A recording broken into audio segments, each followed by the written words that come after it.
Now let's review what you've learned about the present tense of AR verbs in Spanish. All verbs are listed in vocabulary lists and dictionaries in their infinitive forms. This is the equivalent of the to form in English, as in to speak, to study, to read, and so on. All infinitives in Spanish belong to one of three types according to the ending: AR, ER, or IR. In this section, we'll focus solely on AR verbs. To indicate who is performing the action of a verb, verbs must be conjugated. Conjugation simply means changing the verb to correspond with the subject. In English, conjugation in the present tense involves the use of a subject pronoun and the addition of s to the end of the he, she, it form. For example, the conjugation of to study is I study, you study, he studies, she studies, we study, they study. Spanish verb conjugation requires two steps. First, the infinitive ending AR is dropped. Then, a different ending is added for each subject. The complete conjugation of the verb estudiar looks like this: estudiar, estudio, estudias, estudia, estudiamos, estudiáis, estudian.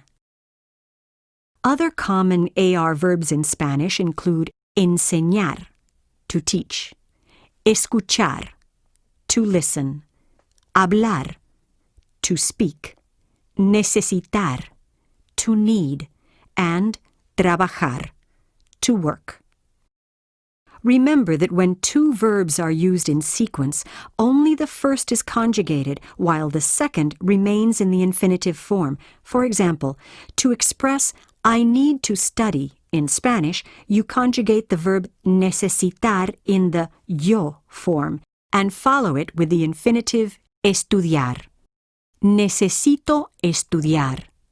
In Spanish, to make a sentence negative, simply add no immediately before the verb.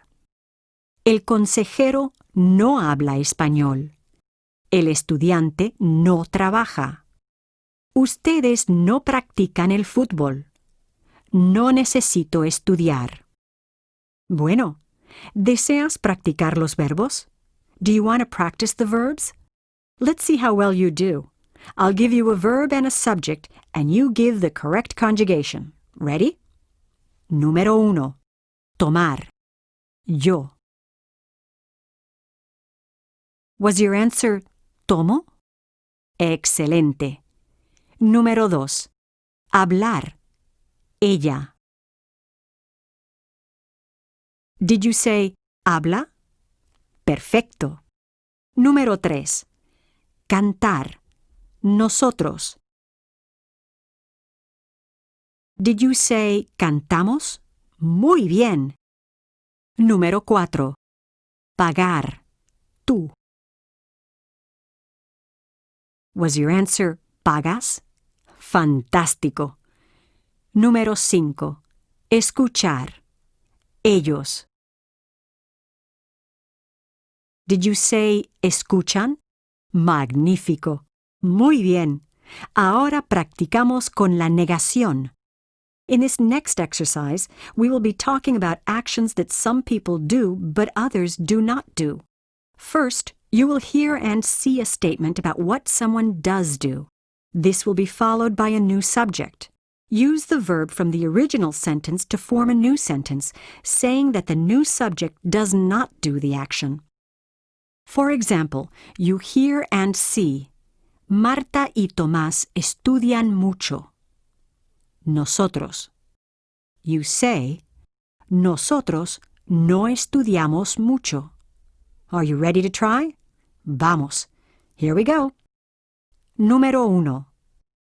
Tú cantas bien. Yo.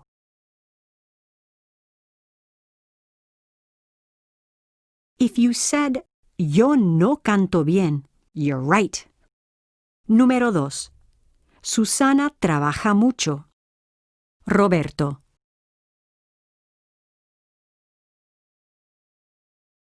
Was your answer, Roberto no trabaja mucho? Fantástico. Número 3. Los estudiantes escuchan bien. Los profesores.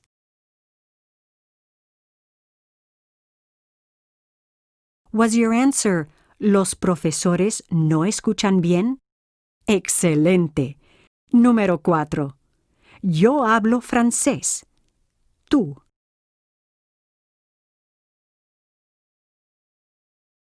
Did you say, ¿tú no hablas francés? Muy bien. Número 5. Pablo y yo necesitamos dinero. Carlos.